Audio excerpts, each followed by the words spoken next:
Саламатсыздар ма қыздар, қалайсыздар? Не істеп жатсыздар? Көңіл күйлерің қалай? Бүгін мен сіздерге өзімнің қолданып жүрген, қалай айтсам болады, үй жағдайында қолданып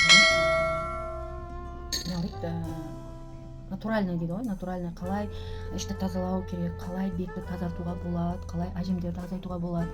Мен қазір видео түсіріп отырмын, ешқандай фильтр жоқ, ешқандай не жоқ, қалай бар, солай түсіріп отырмын. Бірақ беттерінде угрилардың орындары бар, бұрынғы да. И сосын менде экзема болды ғой бұрын. Вот сонда іздері бар, менің рожденный экзема болған. Вот енді қараңыз, қалай бір қиярменен бүкіл организмді тазалауға болады. Яғни бетті, яғни іштегі шлактарды қалай шығаруға болады. Мен өзімнің қолданып жүрген рецептпен бөліскім келіп тұр. Мен қазір үй жағдайында мен үйде үлкен банкам бар, соған жасап қойғам негізі. Қазір мен жұмыстамын ғой, сіздерге көрсетемін қалай не істеу керек, иә? Қазір менде қиярды тазалаймыз. Қиярды жұқалап турайсыңдар.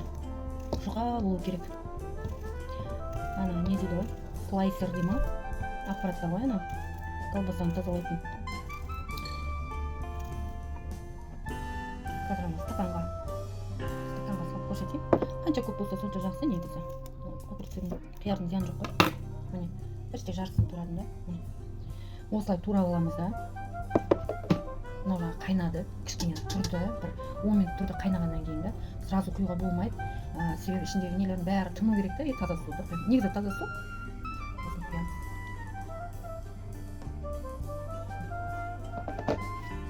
Көрініп тұр ма? Осылай жарты сағатқа қоямыз. Бетін жабу керек.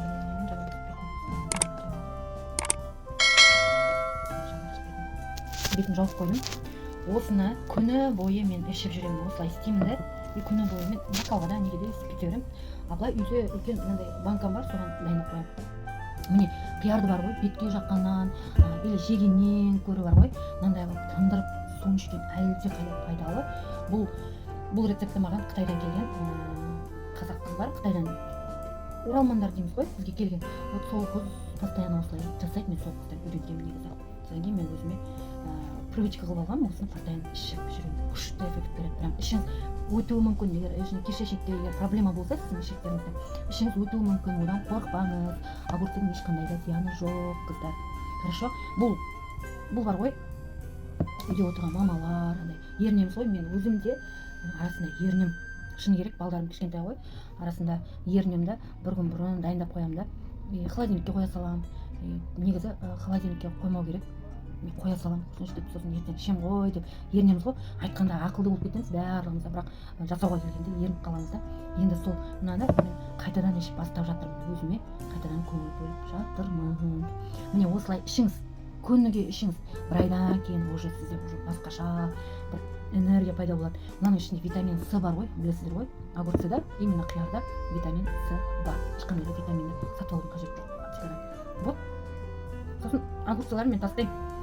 Витаминдері бәрі суға қазір не болады, бетін жоқ қойында огурцларын тастаймын. Жемей қойыңыз огурцы керек, оның уже ешқандай да витамины қалмайды. Соның үшін тек қана суын ішіңіз да. И қалған бәрін сол видео ұнаған болса лайк басыңыздар. Келесіде одан да әдемі, оңай, үйде бар заттардан дайындауға болатын күшті тағам басқа бар. Вот соны келесіде көрсететін болады. Рахмет.